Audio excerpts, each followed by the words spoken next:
Hi, this is Big Anklevich. I'm a podcaster and an author, and I'm also a toy enthusiast. Today we're talking toy-related holiday decorations. This is Big Anklevich on toys. Last year I went out to Walmart on the day after Christmas, Boxing Day for you Canucks, Aussies, and Brits, to see what they had on sale.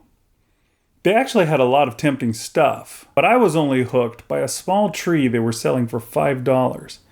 It was a white tree. When I was a kid, I had a white tree. It was tacky and looked like it was made out of bottle brushes, but it was the style back then. A lot of people had them.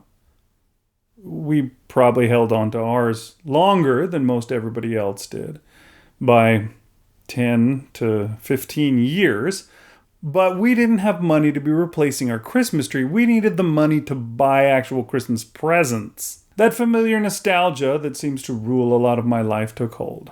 Hey, the tree was on sale, right? So I got it, and some red ornaments too. I did my best to recreate the tree that I sat in front of Christmas after Christmas, opening up G.I. Joes, Transformers, and Star Wars guys. It's in a miniature format that I can put on the bookshelves that you see behind me. I took Woody and Buzz down and then had to adjust the shelves because the tree was taller than they were. But soon enough, I had it. Up until now, I've left the holiday decorations for the other rooms of our house. That was much more my wife's thing than mine. My job was to simply corrupt those decorations however I could. But now that I've got this tree, I started thinking about what else I could do to decorate for Christmas. All my present decorations are toys. Is there something I could do to incorporate the toys into the Christmas decor? Dashing through the snow. Yeah. The weather outside is frightful. It's cold outside. Seems like Christmas means winter weather and snow. There's a lot of my favorite toy lines that involve snow in one way or another. One of the first ones that came to mind was G.I. Joe. There was that great stuff in the first G.I. Joe miniseries where G.I. Joe and Cobra battle it out in the snow for some crystals needed to power the mass device. I figured I needed to consult my G.I. Joe correspondent, John, to ask him what G.I. Joe stuff was specifically snow-related. I remembered Snow Job and the Snow Serpent, who I had as a kid, along with Iceberg. G.I. Joe had that snowmobile, and Cobra had to have a snow vehicle too, but it didn't stand out in my mind. I was not prepared for what John would have for me. It wasn't long after I started talking with him that he sent me this picture. He made this display on a 4x8 sheet of plywood. I brought John on the show so he could tell me more. All right, John, my G.I. Joe correspondent is here with us now. How's it going? Doing well. How's it going? What can you tell us about this thing that you've made, this masterpiece that you've made? To start off, I have to give a huge shout out to my buddy Toy Assault, who helped me do all this together. But essentially what we did was we took a 4x8 sheet of plywood and we built up some mountains out of styrofoam. Okay. Some snowbanks that we made out of expansion foam. That stuff you used to fill up holes around your house. And we just textured and painted the crap out of it, and we added a couple of ice patches, and now it's a winter wonderland. And that was pretty much it as far as the build goes. We textured the ground with some silicone and caulking, and just kind of sponged it for a texture effect, and it turned out pretty well. I understand that you have dressed it up even more this time around. I saw a preview picture yesterday that you sent me. Looked pretty awesome. So why don't you give us a look-see at what you got there this All time? right. Is that's the Mobat, right? That's the Mauler. Oh, Mauler. Dang it. And what is that vehicle there? That makes me want... Called the Havoc. Okay. That was what I was going to guess. My little brother had the Havoc. So is this a holiday parade of...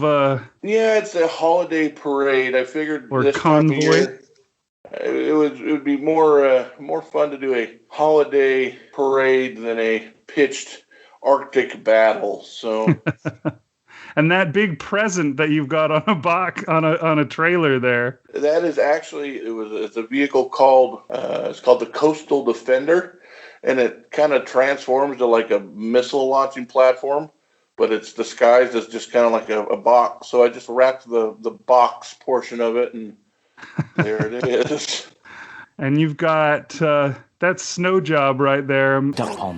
Snow Job. The other guy right there is Cold Front. You see my gingerbread Cobra Bunker? Is it actual gingerbread, or did you just decorate it to be? So what I did was I painted it up for this model, and then I just kind of decorated it gingerbread. It kind of is a permanent fixture of this this display I made, but I added the candy and stuff for a laugh. Nice. A lot of the stuff in this, like all the trees and stuff, were repurposed from those micro Christmas villages. Uh-huh. So that's what a lot of that came from. There's a little Merry Christmas sign here. Oh, nice. Some of these tiny presents.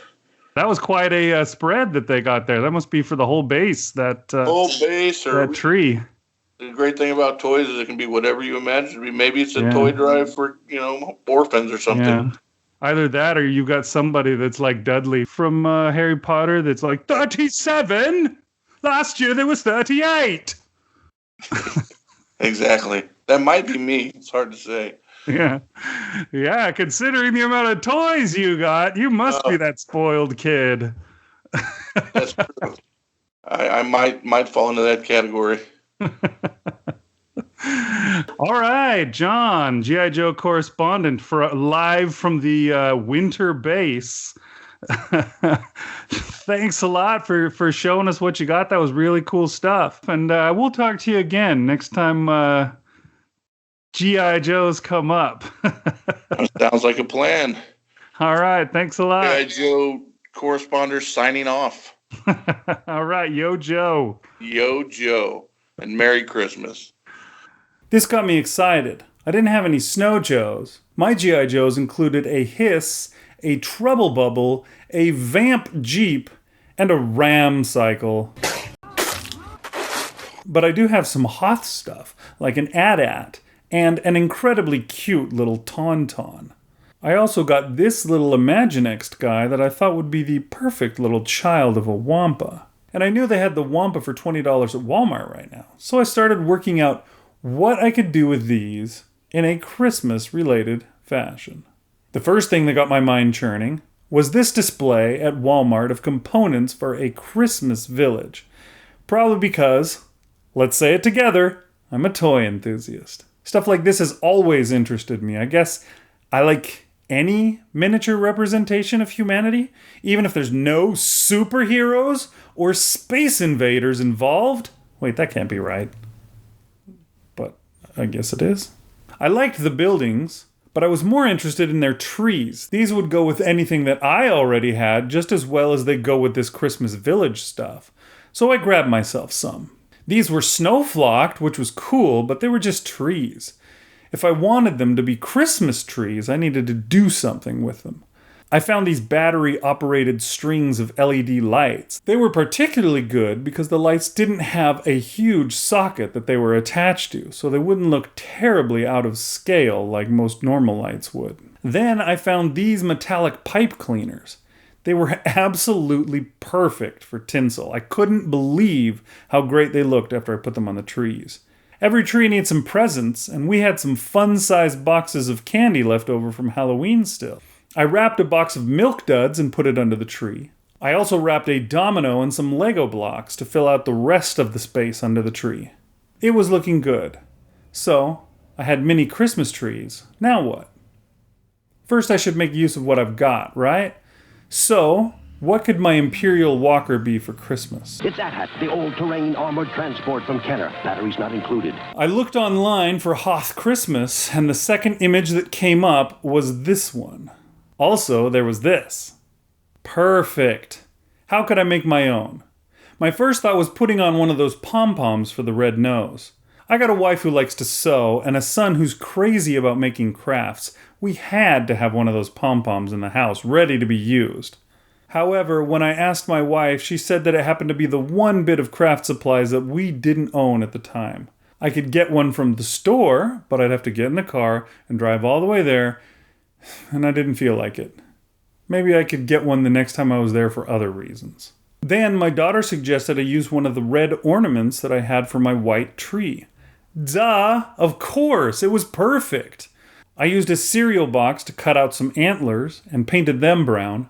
Brown paint was something I did have. Some tape and hot glue, and now I had myself Rudolph the Red-Nosed Imperial Walker. I liked it! What do you think? My favorite part is the tree that AT-AT Rudolph has carelessly stomped on during its Christmas parade here. Sucks to be the little guy in the Empire, eh? I took my cutesy little play school Tauntaun and Han Solo and put them into one of the dividers on my shelves along with a few Christmas trees. Yeah, that's nice. No need for more, really. I got my Christmas-related Pez dispensers and put them in other dividers. I got a Lego Santa Claus set last year, so I put that in another divider. Then there was this. My wife texted me from the Dollar Tree the other day to inform me that they had Christmas Village sets too. They were a lot smaller than the ones they were selling for $15 at Walmart, obviously, but they weren't bad. And how can you turn down something like this for $1? I had her grab me one of each house and all the little figures that went with it, and I set them up on the very short shelf that resulted when I adjusted everything to fit my big white tree. They fit perfect. I had gotten a roll of the fake snow that they sold at Walmart right next to the little trees, and I laid that out underneath the houses. It caused a few problems because it was spongy and the houses were cheap plastic, so they didn't have enough weight to hold it down quite right. With a lot of adjustments, I eventually got it to look right. But it was just a Christmas village, and I had to improve on that concept. I threw on an Giant Man figure just to make it more interesting. It's not bad, but I feel like I need a giant monster or something for him to battle, or maybe a Godzilla to replace him with. I'm going to leave that till next year, though. Then I had the idea to make a Christmas Wampa cave. I had my baby Wampa that I showed you earlier, and I picked up the 3 3/4 inch scale Wampa they were selling at the store right now. I'd been waiting for it to go on sale, but it still hadn't. And now it was Christmas time, so I had to pay full price.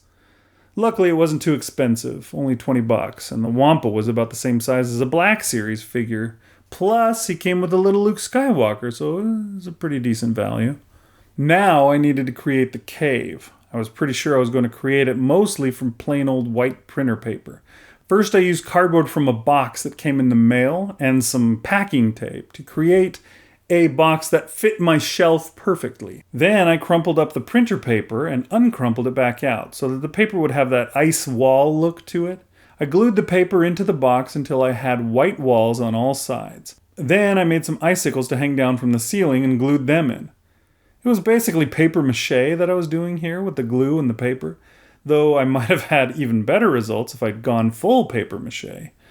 Maybe I'll expand on it next year. For now, though, this was going to be my Wampa cave. Wampa! I put one of my wonderfully festive miniature Christmas trees in the cave and put the presents in underneath. That baby Wampa is going to have a great holiday. Merry Christmas, little fella. I poked some holes in the top of the box that I could shove Luke's feet through and hung him from the ceiling. That worked great. I didn't even need any tape to get him secured. Oh, and since he was hanging from the ceiling, I figured the Wampas would want to make him into a nice decoration. So I wrapped some of those silver tinsel pipe cleaners around him to make it more festive. Lastly, I went to my son's Lego box and built a fireplace. I went with blue blocks for it because I thought that might give it a more icy look, though it probably would have been better with a lighter blue. We just don't have enough light blue blocks for a project like this.